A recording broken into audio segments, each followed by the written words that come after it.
Ito na mga laga. Luto na.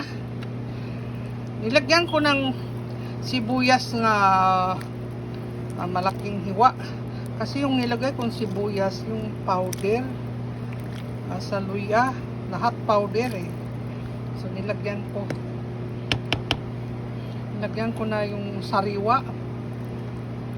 Luto na itong mga langga. Papatayin ko na yung apoy.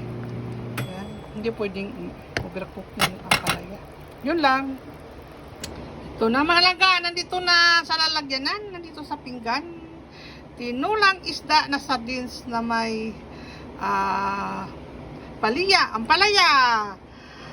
Kalami ani langga. Sobrang lamian. Lami gyud langga. Kompleto ricado.